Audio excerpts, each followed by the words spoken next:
ওম নমো ভগবতে বাসুদেবায়। আমরা শ্রীমদ্ ভগবদ গীতা অষ্টাদশ অধ্যায়ের ১বিংশ শ্লোক থেকে ভগবানের কথা আস্বাদন করব। তিনি আমাদের কি বলেছেন, ১বিংশ শ্লোক থেকে অষ্টাদশ অধ্যায়ের মোক্ষযোগে আমরা সেই কথাগুলিকে আস্বাদন করব। শ্রী ভগবান উবাচ। ভগবান অর্জুনকে উপসংহারে এসে অষ্টাদশ অধ্যায়ে তিনি সমস্ত গীতার সার সংক্ষেপ বলছিলেন। ১বিংশ শ্লোকে এসে তিনি বলছেন, পৃথক তেন তুজস জ্ঞানং নানা ভাবান পৃথক বিদান বেত্তি সর্বেষু ভূতেষু তজ্জ্ঞানং বিদ্ধিরাজসম। জ্ঞানকে তিন ভাগে ভাগ করে ভগবান তার বর্ণনা দিচ্ছেন। যারা পৃথক পৃথক রূপে ভগবানের সেই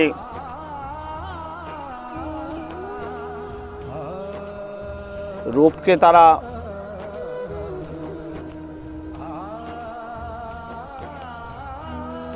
দেখে থাকে, অনুভব করে। প্রত্যেক জীবে ভিন্ন ভিন্ন রূপে তিনি আছেন।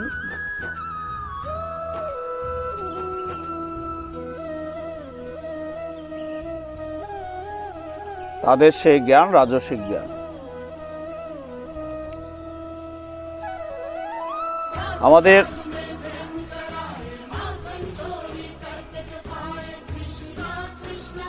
সকলের মধ্যে ভগবান তিনি যে অব্যয় পরমাত্মা রূপে এক অখণ্ডভাবে আছেন, আমরা এর আগের শ্লোকে সে কথাটি শুনেছি। তাকে বলে সাত্ত্বিক জ্ঞান। অবিভক্তং বিভক্তেষু, বিভক্ত বিভক্ত সমস্ত কিছুর মধ্যে যিনি অবিভক্ত পরমাত্মাকে দর্শন করেন, সেটাই সাত্ত্বিক জ্ঞান। আর সর্বভূতে পৃথক পৃথক রূপে ভগবানকে দেখা, তাকে ভিন্ন দৃষ্টিতে দেখা এবং তাকে ভিন্ন ভিন্ন দেবতা রূপে দেখা, ঈশ্বরকে বিভক্ত রূপে দেখা, সেটা হচ্ছে রাজসিক জ্ঞান। আর সমস্ত বিভক্তের মধ্যে, বিভক্ত সমস্ত জীবজগতের মধ্যে যিনি অবিভক্ত পরমাত্মাকে দর্শন করেন, সেটাই সাত্ত্বিক জ্ঞান।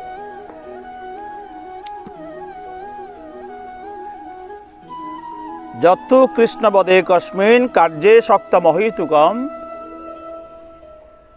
যত্তু কৃষ্ণবৎ একস্মিন কার্যে শক্তমহিতুকম অত্যর্থবৎ অল্পঞ্চ তত্তামসমুদারিতম। আর যারা তামসিক জ্ঞান নিয়ে চলে, তারা মনে করে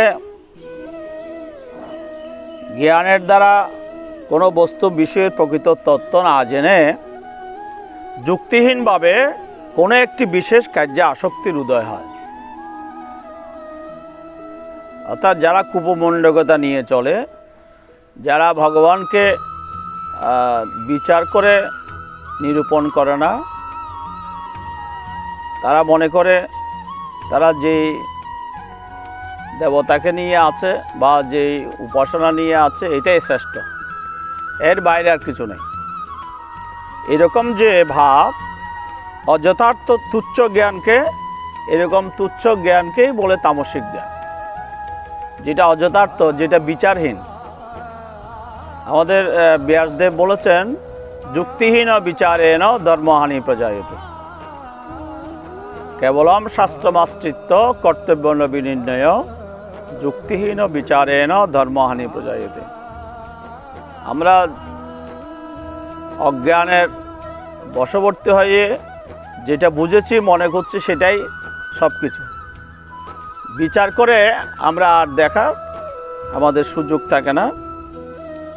আমরা যারা তামসিক জ্ঞান নিয়ে চলে, তাদের এই রকম ভাব সৃষ্টি হয়। একটা গোরামি নিয়ে তারা চলে, আমারটাই বড়। সনাতন ধর্মের বহু মতপথ, এবং বিশ্ব ধর্ম সম্মেলনে স্বামী বিবেকানন্দ গিয়ে সেখানে দেখলেন বহু মতপথের প্রতিনিধি এসে উপস্থিত। শুধু সনাতন ধর্মের নয়, বিভিন্ন ধর্মের প্রতিনিধিরা আমাদের ভারতবর্ষের তথা পৃথিবীর অন্যান্য স্থানের হিন্দু, মুসলিম, বৌদ্ধ, খ্রিস্টান সবাই গিয়ে উপস্থিত। যে প্রত্যেকে যার যার ধর্মকে প্রধান বলে প্রতিপন্ন করতে চেয়েছিলেন। তাদের ধর্মই একমাত্র প্রধান, আরগুলি আমাদের ধর্মের মধ্যে পড়ে না, এরকমভাবেই তারা কথা বলতে চেয়েছিলেন। এবং যার যার ধর্মকে শ্রেষ্ঠত্ব দিতে গিয়ে মানুষের মনে একটা বিভ্রান্তির সৃষ্টি হয়ে গিয়েছিল। শত্রুবৃন্দ তাদের শ্রবণ করতে করতে, তাদের বক্তব্য শ্রবণ করতে করতে তারা অসহ্য হয়ে উঠেছিল। আর এমন সময়ে স্বামী বিবেকানন্দ তিনি সুযোগ পান বক্তব্য দেওয়ার জন্যে। অখ্যাত সন্ন্যাসী হিসাবে ভারতবর্ষের প্রতিনিধিত্ব তিনি সেদিন করলেন, এবং এটা অলৌকিকভাবে তাকেই সেদিন ভারতবর্ষের প্রকৃত প্রতিনিধি হিসাবে সেদিন চিকাগো ধর্ম সম্মেলনে নির্বাচিত করলেন। যা তিনি প্রথমে বলতে শুরু করলেন যে আমি এমন একটি ধর্মের প্রতিনিধি হয়ে এসেছি, যেই ধর্ম সকল ধর্মের জননী। সুতরাং তিনি একেবারে সমন্বয়ের সুরে বললেন, কোনোটা বড় নয়, কোনোটা ছোট নয়, প্রত্যেক ধর্মই সত্য, এবং আমরা প্রত্যেকেই তার সেই লক্ষ্য ঈশ্বরে গিয়ে পৌঁছে যাই।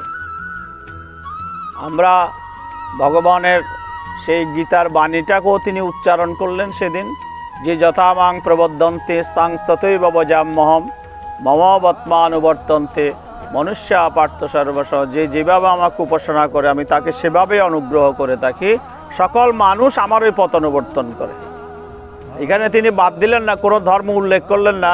আমাদের ভগবান শ্রীকৃষ্ণের এই বিশ্বজনীন কথাটা সেদিন চিকাগো ভাষণে তুলে ধরেছিলেন, এবং শিব মহিম্ন স্তোত্রের একটি শ্লোক তুলে ধরেছিলেন। সেটা হচ্ছে রুচিনাং বৈচিত্রা দ্বিজকুটিল নানাপথ জুষাম নৃণাম এক গম্যস্তমসি পয়সামন্নবৈব।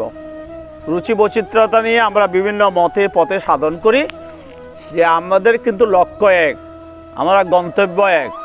যেমন উদাহরণ দিয়ে বলা হচ্ছে, বিভিন্ন নদ নদী বিভিন্ন উৎস থেকে উৎসারিত হয়ে বিভিন্ন পাহাড় থেকে নেমে এসে তারা বিভিন্ন রাজ্যের মধ্য দিয়ে এক সাগরে গিয়ে মিলিত হয়, সেখানে গিয়ে একাকার হয়ে যায়।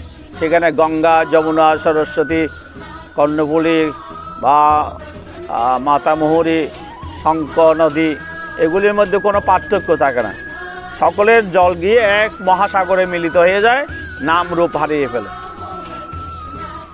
এটাকেই সেদিন এই শ্লোকটাও সেদিন উচ্চারণ করেছিলেন, এবং স্বামী বিবেকানন্দের কথাটাই সকলের কাছে গ্রাহ্য হয়েছিল, গ্রহণযোগ্য হয়েছিল, এবং সবাই হাততালি দিয়ে, মুহুর্মুহু হাততালি দিয়ে তাকে বরণ করে নিয়েছিলেন। যে এতক্ষণ আমরা বিভিন্ন ধর্মের প্রতিনিধির কথা শুনে আমরা একেবারে অসহ্য হয়ে উঠেছিল সবাই, বলে তারা মনে মনে ভাবলো যে আমরা ঠিক একটি ভালো বক্তব্য আজকে পেলাম, যে সকল মতপথের সমন্বয় তার বক্তব্যের মধ্য দিয়ে আসলো। স্বামী বিবেকানন্দ সমস্ত বিশ্বকে জয় করলেন। সুতরাং ধরতে পারি, তাহলে আমাদের যত বৈষম্য আছে, আমাদের মধ্যে পরস্পরের মধ্যে যত অনৈক্য আছে, এগুলি সব দূর হয়ে যাবে, এবং আমরা সমস্ত ধর্মের মানুষ আমরা এই কথাটি বলতে পারবো যে শুনে হে মানুষ ভাই, সবার উপরে মানুষ সত্য, তাহার উপরে নাই। মানব ধর্মই শ্রেষ্ঠ ধর্ম, সকল ধর্মের এটাই হোক আমাদের মূল মন্ত্র। সুতরাং যুক্তিহীন, বিচারহীন কোনো ধর্ম সেখানে চলতে পারে না, সেটা ধর্মের হানি হয়।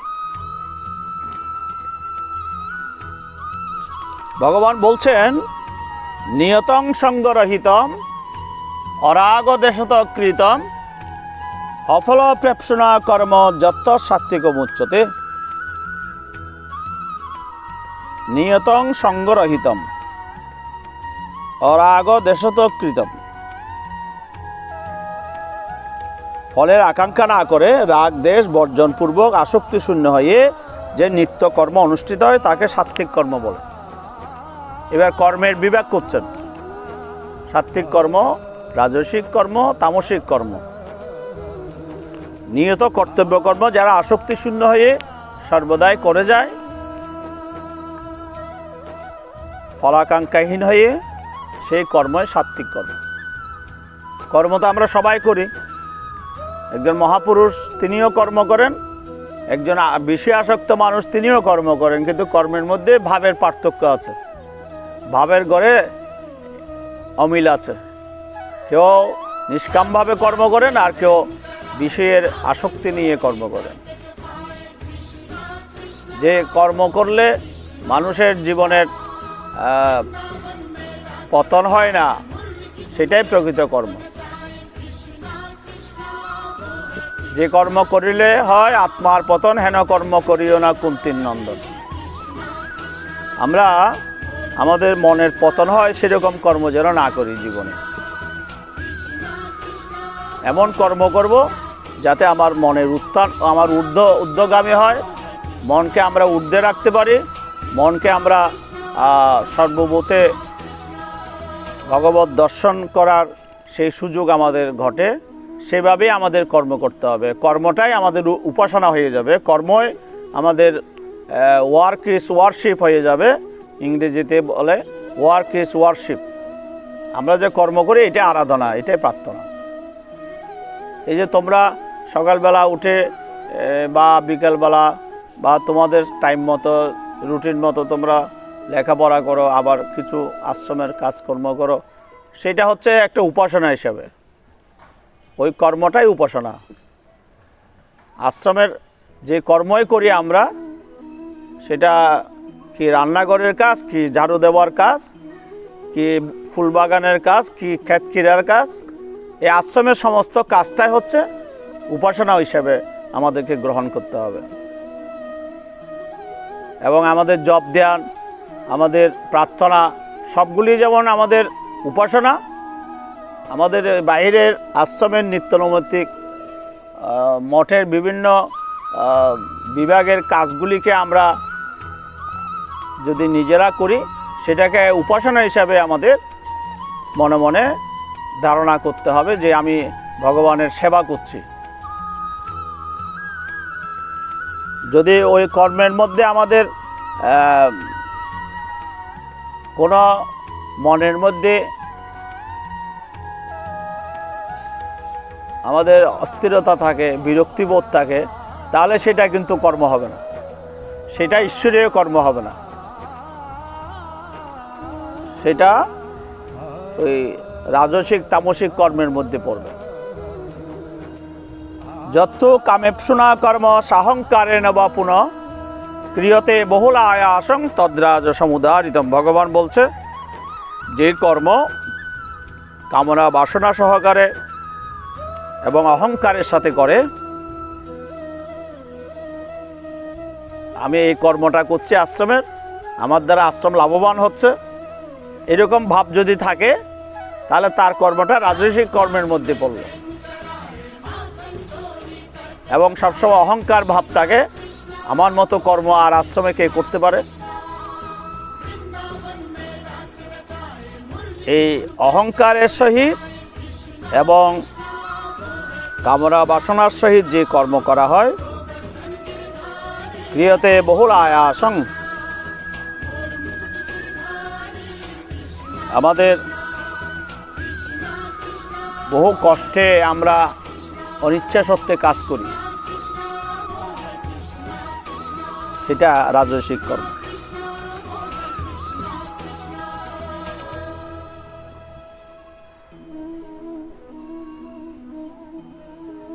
অনুবন্ধম স্বয়ং হিংসাম অনপেক্ষ চ পৌরুষম মহৎ আরভ্যতে কর্ম যত তামসম উচ্যতে। তামসিক কর্ম কীরকম? ভগবান বলছেন যে কর্মের দ্বারা বন্ধনগ্রস্ত হয়, যে কর্মের মধ্যে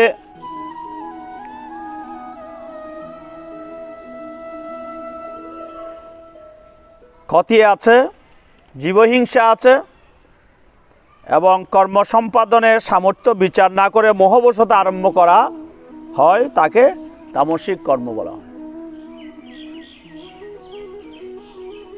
আমি যে কর্মটা করছি সেটাকে আমি করার যোগ্য কিনা, সামর্থ্য আছে কিনা, সে বিচার করে আমাদের কর্ম করতে হবে। আমি যদি আমার সামর্থ্যের বাইরে কাজ করতে যাই, সেটা তামসিক কর্মের মধ্যেই পড়ে। মোহবশত যে কর্ম আরম্ভ হয়, মহাত আরম্ভতে এই কর্ম যত তামসমুচ্যতে। যে কর্মের দ্বারা বন্ধন হয়, যে কর্মের দ্বারা আমাদের জীবনের ক্ষতি হয়, যে কর্মের দ্বারা হিংসা সৃষ্টি হয়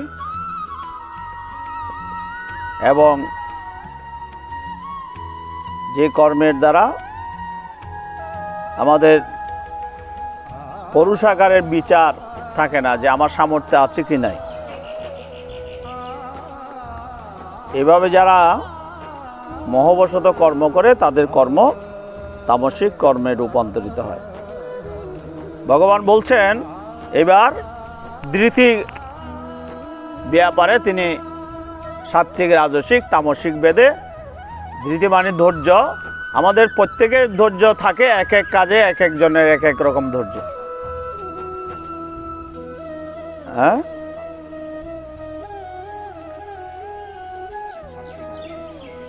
আচ্ছা, কর্তা আমাদের এই শ্লোকে বলা হচ্ছে কর্তাকে তিন ভাগে ভাগ করে ভগবান তিনি ব্যাখ্যা করছেন। ধৃতি শব্দের ধৈর্য সম্বন্ধে পরে উনি ভগবান আরও পরে বলেছেন, আমরা পরে শুনব। এই 26 নম্বর শ্লোকে ভগবান বলছেন মুক্ত সঙ্গ অনহংবাদী ধৃত্যুৎসাহ সমন্বিত সিদ্ধাসিদ্ধ নির্বিকার কর্তা সাত্ত্বিক বলছেন। আমাদের মধ্যে সবাই তো কর্তা হয়, কর্তার মধ্যে সাত্ত্বিক কর্তা আছে, রাজসিক কর্তা আছে, তামসিক কর্তা আছে।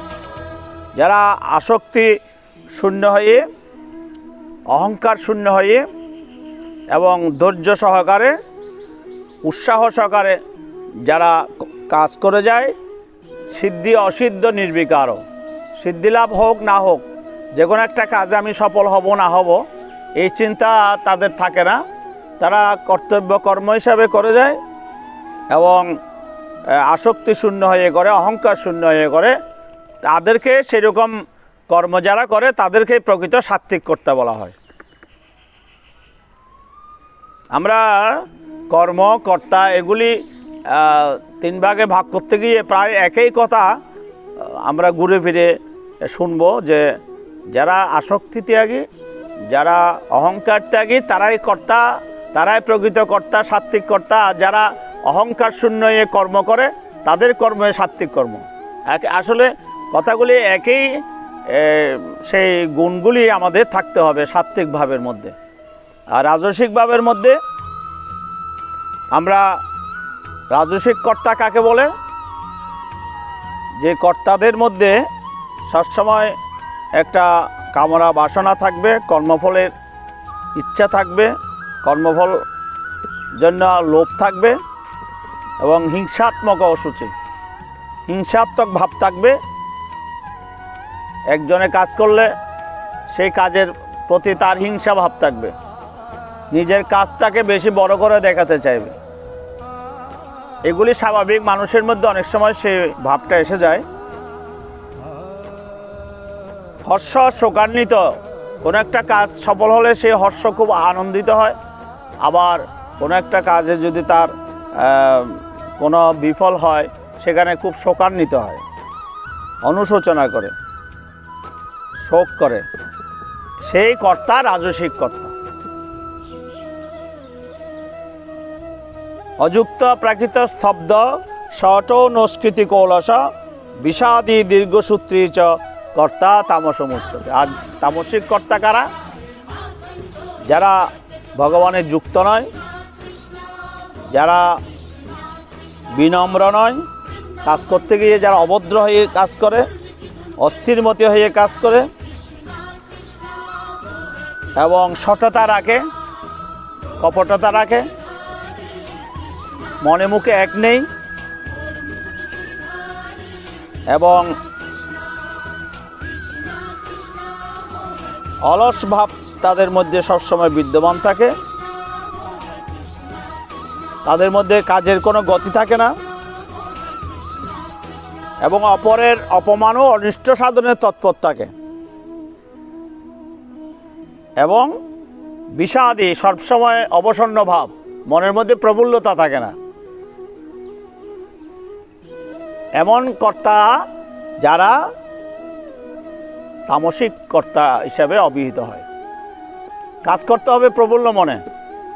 আমরা কাজ করতে গিয়ে যদি বিষাদগ্রস্ত থাকি, সবসময় মুখ কালো কালো থাকে, বিরক্ত হয়ে কাজ করে, তাদের সেই কর্তাকে তামসিক কর্তা বলা হয়। দীর্ঘসূত্রী, খুব আলস্যপরায়ণ, এই করছি করব। যে কোনো একটা কর্তব্য কর্ম এই করছি, এই করব, করতে করতে মানে তার অনেক সময় চলে যায়। আজকে যেটা কাজ করার দরকার, এই আজকেই আমাদের করে ফেলতে হবে। আগামীকালের জন্য সেই কাজ বাকি রাখা চলবে না। এটা হচ্ছে সাত্ত্বিক কাজ, সাত্ত্বিক কর্তা। আর যারা দীর্ঘসূত্রী হয়, আমাদের মধ্যে সকলের অনেকের সেই দোষগুলি থাকে, তাদেরকে তামসিক কর্তা বলা হয়। কাজ করতে হবে, মানুষের জীবনের সময় কম, মনে করতে হবে অল্প সময় আছে আমাদের জীবনের, আমরা যত তাড়াতাড়ি কাজ, যে কাজগুলি আমাদের সামনে আসছে আমরা এগুলি শেষ করব। পরে কিন্তু আমাদের আফসোস করতে হয়। আমরা অনেক সময় সেই সময়ের মূল্য বুঝি না। সময় যে চলে যাচ্ছে সেটা আমরা বুঝি না। যেমন ছাত্রানাং অধ্যয়নং তব, ছাত্রদের এখন অধ্যয়নের সময়, লেখাপড়া করার সময়। তোমরা যদি এখন লেখাপড়া না করে বাইরে অমনোযোগী হয়ে ঘুরেফেরা করো, যখন তুমি বড় হবে তখন আফসোস করবে যে আমাদের টাইম মতো আমরা লেখাপড়া করি নাই বলে আমরা আজকে বড় জায়গায় যেতে পারছি না,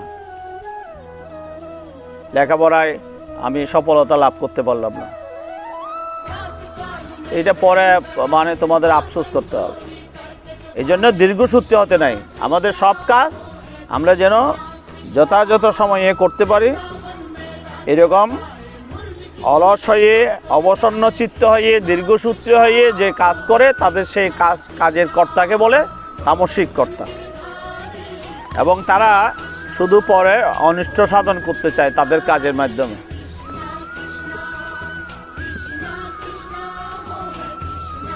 এই তামসিক কর্তা যারা, তারা জগতের অকল্যাণই করে। বুদ্ধের বেদং দিতেশ্চৈব গুণতাস্ত্রিবিদং স্থিন রচ্যমানমশেষেণ পৃথক্তেন ধনঞ্জয়। ভগবান বলছেন, বুদ্ধি বেদে এবং ধৈর্য বেদে এবং গুণবেদে আমি তোমাকে সেই কথাগুলি, ত্রিবিধ, সেই সাত্ত্বিক, রাজসিক, তামসিক, সেই কথাগুলি আমি তোমাকে অশেষ রূপে বলবো। এই ধনঞ্জয়, পৃথক পৃথক রূপে আমি সেই কথাগুলি বলছি, শোনো। এবার শুরু করলেন তিনি। বুদ্ধি, সাত্ত্বিক বুদ্ধি, রাজসিক বুদ্ধি, তামসিক বুদ্ধি। আমাদের সবাই তো বুদ্ধি কাজ করে। কেউ চোরের বুদ্ধি, চুরি করতে তার খুব ভালো লাগে, আর কেউ সাধু বুদ্ধি, জপ ধ্যান করতে ভালো লাগে, প্রার্থনা করতে ভালো লাগে। এই জন্য বুদ্ধিকে তিন ভাগে ভাগ করেছে, সাত্ত্বিক, রাজসিক, তামসিক। বুদ্ধি তো সবারই আছে। কেউ সেই বুদ্ধি দিয়ে ভালো লেখাপড়া করে বড় হচ্ছে, আর কেউ সেই কুবুদ্ধি দিয়ে লেখাপড়া না করে নষ্ট হয়ে যাচ্ছে। বা আমরা সাধু হইতে আসছে, আমাদের সাধু জীবনে যারা ভালো বুদ্ধি, সাত্ত্বিক বুদ্ধি, তারা আস্তে আস্তে অগ্রসর হচ্ছে, সাধন ভজনে তারা এগিয়ে যাচ্ছে। আর যারা সেই রাজসিক তামসিক বুদ্ধি নিয়ে চলে, তারা বিষে আসক্ত হয়ে আশ্রমবাসী হয়েও তাদের মধ্যে ওই ঈশ্বর সাধনায় তারা এগিয়ে যেতে পারছে না। তারা ওই কুপমণ্ডক হয়ে আসক্তির সেই কর্ম আসক্তি, বিষয় আসক্তির বন্ধনে তাদের জীবন ওই পতন হচ্ছে, জীবনের পতন হচ্ছে। সুতরাং বুদ্ধিকেও আমাদের সাত্ত্বিক বুদ্ধিতে পরিণত করতে হবে। আর এই সাত্ত্বিক বুদ্ধি আসবে কোত্থেকে? ভগবানকে আমরা যদি স্মরণ মনন করি, তিনি আমাদেরকে সাত্ত্বিক বুদ্ধি প্রদান করবেন। দদামি বুদ্ধি যোগান্তং যেন মাম উপজান্তিতে। ভগবান দশমধ্যায়ে বলছেন, আমি তাকে, যারা আমার অনন্যভাবে উপাসনা করে, আমি তাদেরকে বুদ্ধিযোগ প্রদান করি, যে যার মাধ্যমে সে আমাকে লাভ করতে পারবে। এই যে আমরা বেদমাতা গায়ত্রী জপ করি, ওং ভূর ভূবস্য তস্য বিতুর্বরেণ্যম ভর্গো দেবস্য ধীমহি ধিয়ো ইয় ন প্রচোদয়াৎ। অর্থাৎ এই বেদমাতা মন্ত্র জপ করতে করতে আমরা ভগবানের কাছে প্রার্থনা করব যে আমি এই ত্রিভুবন যিনি রচনা করেছেন, প্রসব করেছেন, সৃষ্টি করেছেন, সেই বরেণ্য বর্গ দেবতাকে, সেই জ্যোতির্ময় দেবতাকে আমি ধ্যান করছি। তিনি আমার অন্তরে দ্বিশক্তি প্রেরণ করবেন, দিও ইয়ন প্রচোদয়াৎ। অর্থাৎ তিনি আমাকে সুবুদ্ধি প্রদান করবেন, যার মাধ্যমে আমরা ভগবানকে লাভ করতে পারব। তার কাছে সমর্পিত হয়ে থাকা, প্রভুর চরণে সমর্পিত হয়ে থাকা, তাহলে তিনি আমাদের বুদ্ধিযোগ প্রদান করবেন। সে বেদমাতা গায়ত্রী সমস্ত আমাদের সনাতন ধর্মের সমস্ত মন্ত্রের সাথে মিলিয়ে নেওয়া যাবে। এই জন্য বলা আছে এটাকে বেদমাতা গায়ত্রী, মন্ত্রের শ্রেষ্ঠ মন্ত্র, শ্রেষ্ঠ। সেই আমরা বেদমাতা গায়ত্রীকেই জপ করে আমাদের ব্রাহ্মণের যখন উপনয়ন হয়, ব্রহ্মচারীদের যখন উপনয়ন হয় আশ্রমে, আমরা বেদমাতা গায়ত্রী জপ করে সেই প্রার্থনা জানাই সেই জ্যোতির্ময় পরম পুরুষের কাছে, যে আমাদের মধ্যে তুমি সেই দ্বিশক্তি প্রেরণ করো, তুমি দ্বিশক্তি প্রেরণ করে থাকো, তুমি আমাদেরকে পরিচালনা করো, আমরা তোমার কাছে সমর্পিত। তাহলে ভগবানই আমাদেরকে অন্তরে বুদ্ধি প্রদান করবেন, যাতে আমরা তাকে লাভ করতে পারি। কারণ তার ইচ্ছা ছাড়া তার সান্নিধ্য পাওয়া কোনো সাধ্য নেই। অহংকার করে আমরা তাকে পেতে পারি না। তার কাছে সমর্পিত হয়ে প্রার্থনা করলেই তিনি আমাদেরকে বুদ্ধি দিয়ে দেবেন কিভাবে তার সান্নিধ্য আমরা পেতে পারি। সেই সাত্ত্বিক বুদ্ধি কি বলছে? প্রবৃত্তিঞ্চ নিবৃত্তিঞ্চ কার্যা কার্যে ভয়াবয়ে। তোমার সাত্ত্বিক বুদ্ধি আসবে কখন? তুমি বুঝতে পারবে যে তোমার প্রবৃত্তি কোন দিকে, নিবৃত্তি কোন দিকে, তুমি বুঝতে পারবে। যখন তুমি এই কথাটি বুঝতে পারবে কোনটা কাজ করা উচিত, কোন কাজটা করা উচিত নয়, এই কথা যখন আমি অনুভব করতে পারবো, তখন বুঝতে হবে যে ভগবান আমাদেরকে সাত্ত্বিক বুদ্ধি দিয়েছেন। কার্য কি অকার্য কি, ভয় অভয়, কোনটা ভয়ের কারণ, কোনটা অভয়ের কারণ, আর কোনটা করা উচিত, কোনটা করা উচিত নয়, কোন ভোগের পথ থেকে আমরা নিবৃত্তি হওয়ার সেই পথ আমরা বুঝতে পারবো, আবার ত্যাগের পথে প্রবৃত্তি আমরা অনুভব করতে পারবো। এবং বন্ধং মোক্ষঞ্চ যা ব্যক্তি, যার দ্বারা, যে বুদ্ধির দ্বারা কোনটা বন্ধনগ্রস্ত হব, কোন কাজ করলে কোন দিকে আমরা অগ্রসর হলে, আর কোন দিকে অগ্রসর হলে আমরা মুক্তি লাভ করব, সেই বুদ্ধি যার থাকবে তাকে বলে সাত্ত্বিক বুদ্ধি। তাহলে আমরা ভগবৎ চরণে প্রার্থনা জানাবো, প্রভু তুমি আমাকে সবাইকে সেই সাত্ত্বিক বুদ্ধি প্রদান করো, যাতে আমরা তোমার সান্নিধ্য লাভ করতে পারি, তোমার চরণে আত্মসমর্পণ করে জীবনকে সার্থক করে তুলতে পারি। আজকে আমাদের 30 নম্বর শ্লোক পর্যন্ত আমরা অষ্টাদশ অধ্যায়ে পাঠ এবং আলোচনা এখানে সমাপ্ত করলাম। ওম নমো ভগবতে বাসুদেবায়। আমরা প্রতিদিনের মতো বিবেক চূড়ামণি থেকে একটি শ্লোক আজকে আবৃত্তি করছি এবং আলোচনা করব, চর্চা করব।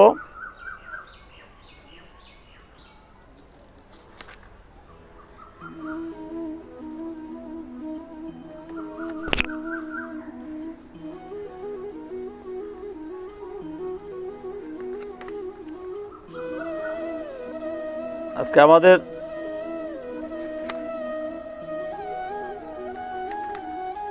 একশো 11 শ্লোক সম্ভবত, হ্যাঁ,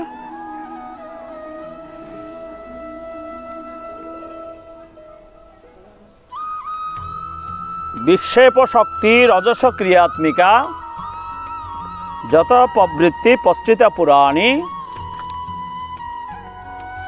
রাগাদয়স্যা প্রবন্তি নিত্যং দুঃখাদয় যে মনস বিকারা। আচার্য শঙ্কর এই শ্লোকে বলছেন ক্রিয়াত্মিকা বিক্ষেপ শক্তি রজগুণ থেকে উদ্ভূত। এই বিক্ষেপ শক্তি থেকে অনাদিকাল ধরে বিষয়ে প্রবৃত্তি প্রসার লাভ করেছে। বিষয় আসক্তি, সুখ দুঃখ ইত্যাদি মনের সমস্ত বিকার চিরকাল ধরে এই বিক্ষেপ শক্তি থেকে নির্গত হচ্ছে। আমরা এই রজগুণের প্রভাব মানুষের উপর কিভাবে পড়ে শাস্ত্রকার বলছেন, সেই কথা বলছেন। বিক্ষেপ শক্তি রজস ক্রিয়াত্মিকা, রজগুণ থেকে ক্রিয়াত্মিকা বিক্ষেপ শক্তির উদ্ভব হয়। এই বিক্ষেপ শক্তি মানুষকে স্থির হয়ে থাকতে দেয় না, সবসময় তাকে কিছু একটা করার জন্য অস্থির করে। ধ্যানে বসলেও আমরা স্থির থাকতে পারি না, সেখান থেকে তাড়াতাড়ি উঠে যাওয়ার একটা প্রবণতা থাকে। বেশিক্ষণ ধ্যান করার যে ধৈর্য সেটাও আমাদের থাকে না, ওই বিক্ষেপ শক্তি সেখানে কাজ করে। সবসময় তাকে কিছু একটা করার জন্য অস্থির করে, কারণ এই বিক্ষেপ শক্তি থেকেই প্রবৃত্তি পশ্চিতা পুরাণী। এই বিক্ষেপ শক্তি থেকেই বিষয়ের যে প্রবৃত্তি তা অনাদিকাল ধরে প্রসারিত হয়েছে। রাগাদয়স্যা প্রবন্তি নিত্যং দুঃখাদয় যে মনস বিকারা, বিষয়াসক্তি, দুঃখ, সুখ ইত্যাদি মনের বিকার, এইসব চিরকাল বিক্ষেপ শক্তি থেকে আসে।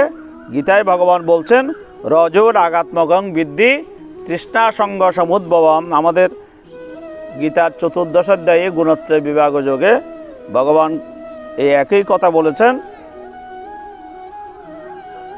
রজগুণ রাগাত্মক অর্থাৎ কামনা বাসনা আসক্তি এর থেকে উদ্ভূত হয়।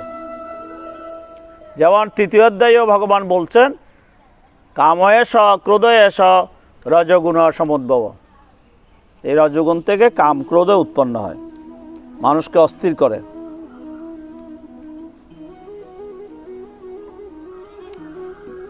যা আমার আছে সেইগুলো অত্যন্ত আসক্তিতে আঁকড়ে ধরে থাকি, আর যা নেই সেগুলো পাবার জন্য ছটফট করি। যা আমার কাছে আছে এগুলো আমরা ধরে রাখতে চাই, আর যা নাই তা পাওয়ার জন্য অস্থির হয়ে যায়।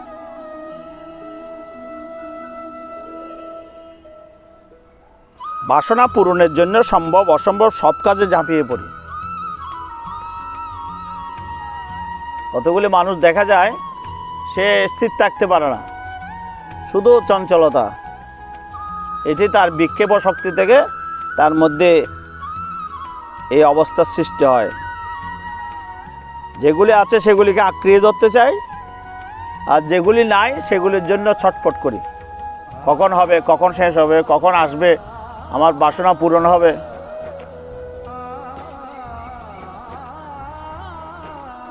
এই যে একটা অবস্থা, বাসনার তাগিদে অত্যন্ত কর্মপ্রবণতার, আর সব আমি করছি এরকম একটি তীব্র অভিমান আমি করছি। এই অভিমান যাদের যায় না তাদের মনে করতে হবে রজগুণের তাদের সেই ধর্ম কাজ করছে তার মধ্যে। এরকম ভাব হলে মনের মধ্যে সুখ দুঃখ ক্রোধ গর্ববোধ এসব বিকার আসবেই।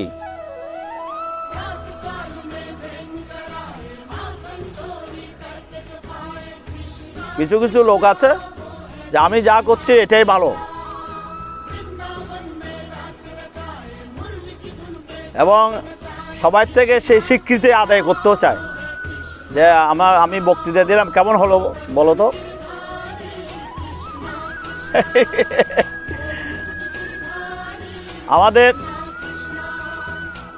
আমাদের দিয়ে ভগবান যা বলান আমরা তাই বলি।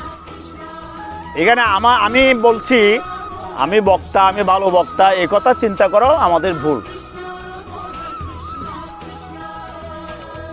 আমরা তার ইচ্ছা ছাড়া একটি, যেমন ধূলিকণা নড়ে না, তার ইচ্ছা ছাড়া একটি কথাও আমাদের সরে না মুখ দিয়ে।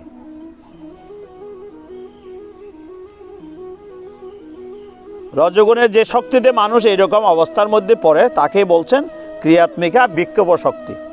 এই বিক্ষোভ শক্তি মানুষকে অশান্ত করে তোলে, আর সেই অনেক সময়ে হিতাহিত জ্ঞান শূন্য হয়ে যা করার নয় তাই করে ফেলে।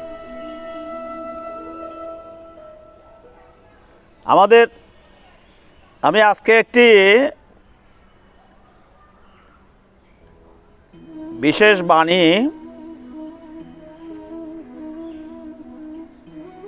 ভক্তদের অনেকের কাছে দিয়েছি। সে বাণীটি হচ্ছে, যেমন বৃষ্টি থেমে গেলে ছাতাটাকেও বোঝা মনে হয়।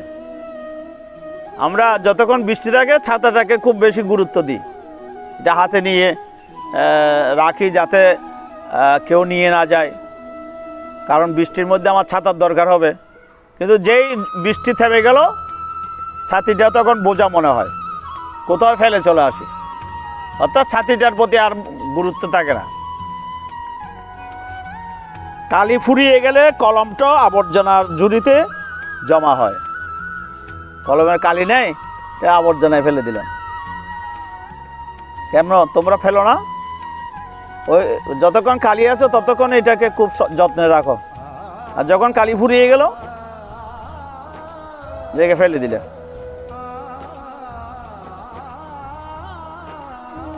বাসি হয়ে গেলে প্রিয়জনের দেয়া ফুলটাও পরদিন ডাস্টবিনে পাওয়া যায়।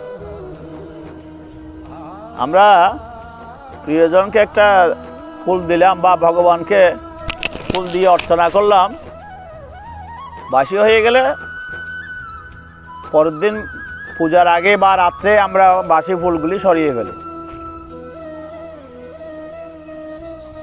পৃথিবীর নিষ্ঠুরতম সত্য হলো আপনার উপকারের কথা মানুষ বেশি দিন মনে রাখবে না।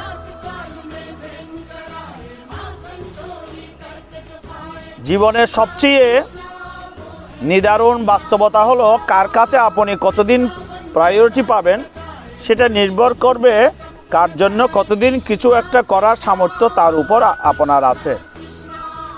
আমি একজনের জন্য বা একটা প্রতিষ্ঠানের জন্য বা একটা সংসারের জন্য কে কতদিন কি কাজ করতে পারবো তার উপরে আমার প্রায়োরিটি থাকবে, অর্থাৎ আমাকে সে ভালোবাসবে বা আমাকে সে আপ্যায়ন করবে বা আমাকে সে খুঁজবে। যখন আমার দেওয়ার সময় থাকবে না, দেওয়ার ক্ষমতা থাকবে না, তখন এটা আমাদের শঙ্করাচার্যের কথা, যাবৎ বিত্তর উপার্জন শক্ত তাবৎ নিজ পরিবার রক্ত পশ্চাৎ ধাবতী জর্জর দেহে বার্তাং পৃচ্ছতি কৌপিন গেহে। আমরা প্রতিদিন কীর্তন করি আচার্য শঙ্করের এই কথাটা। যতক্ষণ পয়সা উপার্জনের ক্ষমতা আছে ততক্ষণ পরিবারের মধ্যে মাও ভালোবাসবে, বাবাও ভালোবাসবে, সবাই ভালোবাসবে। যখন তুমি পয়সা রোজগার করবে না, চাকরি বাকরি নাই, অলক্ষ্মীর মতো চলো, তখন তোমাকে সবাই লক্ষ্মী ছাড়া বলবে না? মাও লক্ষ্মী ছাড়া বলবে, বাবা, তখন আর কেউ ভালোবাসবে না। বাড়িতে যত আছে কেউ তোমাকে ভালোবাসবে না। বা শরীর যদি অচল হয়ে যায়, বয়স হয়ে গেলে, রোজগার করতে না পারলে, টাকা পয়সা অর্থ উপার্জন করতে না পারলে, তাদের আর কেউ খোঁজখবর রাখে না, রাখেনি। বয়স্ক লোকেরা ঘরের এক কোণে পড়ে থাকে না? ওই কথাই ভগবান শঙ্করাচার্য আমাদের স্মরণ করিয়ে দিয়েছেন যে আমাদের প্রত্যেকের জীবনে কিন্তু এরকম ঘটবে, এই কথাটি মনে রাখো।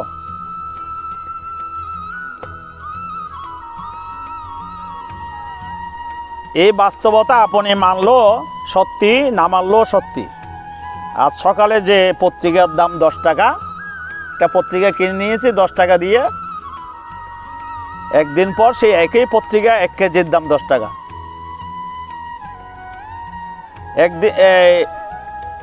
হাজার টাকা খরচ করে একাডেমিক লাইফে বছরের শুরুতে যে বইগুলো গুরুত্ব দিয়ে কিনেন, নতুন বছরের পড়া শুরু হতে বইগুলি যে অনেক টাকা দিয়ে কিনে নাও না, এক একজনের ক্লাসের বইয়ের দাম অনেক টাকা আসে না, 1000 টাকার উপর আসে না, কিন্তু বছর যখন শেষ হয়ে যায় এই বইগুলোই কেজি মাপে বিক্রি করা হয়ে যায়। যখন এগুলি আর প্রয়োজন নেই কেজি করে বিক্রি করে দিল, দোকানের লোকেরা নিয়ে গেল, মালপত্র বাঁধলো, সময় ফুরিয়ে গেলে এভাবেই মূল্য কমতে থাকে সবার,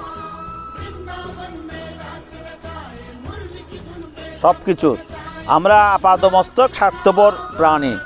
ভিখারিকে 2 টাকা দেওয়ার আগেও মানুষ চিন্তা করে কতটুকু পুণ্য অর্জন হলো। বিনা স্বার্থে কেউ ভিক্ষা দেয় না। শেষে উপসংহারে বলা হচ্ছে এই কথাগুলি, আপনি কারোর জন্য কিছু করে থাকলে সেটা চিরতরে ভুলে যান।